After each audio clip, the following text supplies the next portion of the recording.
एक शहर में एक मोची अपने परिवार के साथ रहता था। उसके घर के पास ही उसकी एक छोटी सी दुकान थी जहां वह जूते बनाने और बेचने का काम किया करता था। जूते बेचकर उसे जो पैसे मिलते उससे उसका और उसके परिवार का गुजारा चलता था। वह अपने काम में निपुण था और मेहनती भी। इसके बावजूद भी एक समय ऐसा आया कि जब उसके बनाए जूते बिकने कम हो गए। जो बिकते वे भी बहुत कम दाम पर। उचित दाम न मिल पाने के कारण उसका धंधा मंदा चलने लगा। उसकी दुकान पर आने वाले ग्राहकों की संख्या कम हो गई। नतीजतन उसकी जमा पूंजी समाप्त होने लगी। स्थिति ये आ गई कि घर चलाने के लिए उसे पत्नी के गहने गिरवी रखने पड़े, घर का सामान बेचना पड़ा। यह बुरा दौर उसकी चिंता का कारण बन गया। वह हर समय चिंता में डूबा रहता। उसे चिंतित देख उसकी पत्नी हमेशा ढाढ़स बंधाती। देखिए, ऊपर वाला सब देख रहा है, उस पर भरोसा रखिए, यकीन मानिए, सब ठीक हो जाएगा।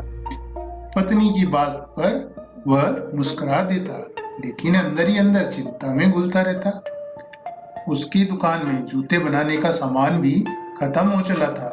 तैयार जूतों में बस एक जोड़ी जूते बचे थे, जिसे खरीदने दुकान पर कोई ग्राहक नहीं आ रहा था। एक दिन वह अपने बनाए आखिरी जूते बेचने बाजार चला गया। जूते बिक गए।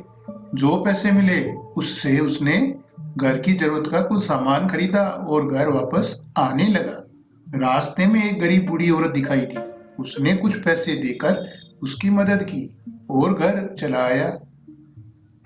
शाम को जब वह अपनी दुकान में गया तो देखा कि वहां चमड़े का बस एक छोटा टुकड़ा बचा हुआ है। उस टुकड़े से सिर्फ एक जूता बन सकता था। उसने जूते बनाने के लिए चमड़ा तो काट लिया, लेकिन रात हो जाने के कारण जूते नहीं बना पाया। अगले दिन जूते बनाने का सोच वह घर आकर सो गया। अगली सुबह जब वह अपनी दुकान पर गया तो चकित रह गया।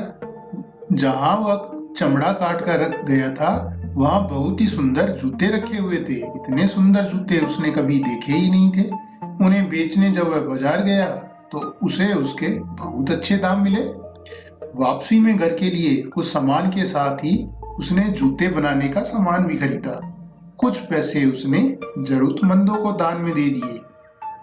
उस रात उसने दो जूते बनाने के लिए चमड़ा काट कर रखा। अगली सुबह दुकान में उसे दो जोड़ी सुंदर जूते मिले। वह हैरान था।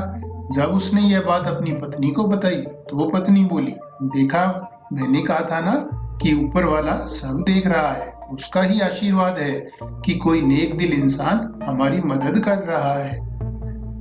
मोची के चमड़े काट कर छोड़ने और फिर अगले दिन बने बनाए जूते मिलने का सिलसिला जारी रहा। एक से दो, दो से तीन और फिर रोज उसे कई जोड़ी जूते मिलने लगे।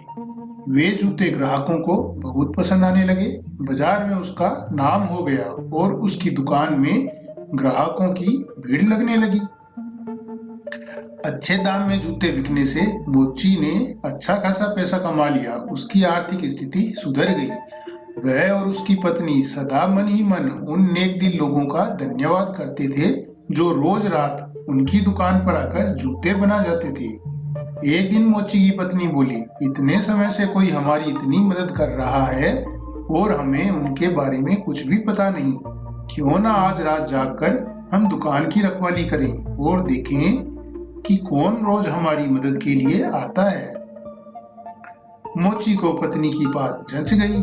उस रात दोनों सोए नहीं बल्कि दुकान में जाकर छुप गए। कुछ घंटे इंतजार करने के बाद उन्होंने देखा कि खिड़की के रास्ते तीन बोने दुकान के भीतर चले आए और गीत गुनगुनाते हुए कटे चमड़ों से जूते बनाने लगे। मोची और उसकी पत्नी उन्हें छुपकर देखते रहे। रात भर मेहनत कर जूते बनाने के बाद तीनों बोने खिड़की के रास्ते ही वापस चले गए। उनके जाने के बाद मोची और उसकी पत्नी आपस में बातें करने लगे। मोची की पत्नी बोली, उन तीन बोनों ने हमारी बहुत मदद की है। हमें उन्हें उपहार देकर अपनी कृतज्ञता व्यक्त करनी चाहिए। तुम ही बताओ, हमें उन्हें उपहार में क्या देना चाहिए? मोची ने पूछा। तुमने ध्यान दिया, उनके कपड़े और जूते पुराने हो चुके थे। मैं उनके लिए नए कपड़े सिल देती हूँ और तुम उनके लिए नए जूते बना देना। मोची मान गया। बाजार से सामान लाकर वे बोनों के लिए कपड़े और जूते बनाने लगे। कुछ दिनों में कपड़े और जूते तैयार हो गए। कपड़े बहुत ही सुंदर बने थे और जूते शानदार थे। उस रात चमड़े के स्थान पर उन्होंने बोनों के लिए तैयार किए कपड़े और जूते रख दिए। रात जब तीनों बोने दुकान के भीतर आए तो चमड़े के स्थान पर अपने नाप के कपड़े और जूते देखकर बड़े खुश हुए। कपड़े और जूते पहनकर वे नाचने गाने लगे। उन्हें नाचता गाता देख मोची और उसकी पत्नी बहुत खुश हुए। वे समझ गए कि बोनों को उनका उपहार पसंद आ गया है। उस रात के बाद कुछ रोज तक मोची ने देखा कि उसके काटे गए चमड़े दुकान में जस के तस पड़े हुए हैं। बोनो ने वहां आना बंद कर दिया था। मोची समझ गया कि बोने अब कभी नहीं आएंगे। बोनो को मोची की जितनी मदद करनी थी वे कर चुके थे। अब मोची ने अपनी मेहनत से जूते बनाने का निश्चय किया। इतने दिनों में उसे ग्राहकों की पसंद नापसंद का अंदाजा लग चुका था और हुनर की उसमें कोई कमी नहीं थी। मेहनत से वह जूते बनाने की अपनी कला को और निखारने लगा। अब उसके बनाए जूते भी बोनो द्वारा बनाए गए जूतों जैसे सुंदर थे। ग्राहकों को उसके बनाए जूते भी पसंद आने लगे। वे उसकी दुकान में आते रहे और उसकी दुकान सबसे सुंदर जूतों वाली दुकान के रूप में शहर भर में मशहूर हो गई।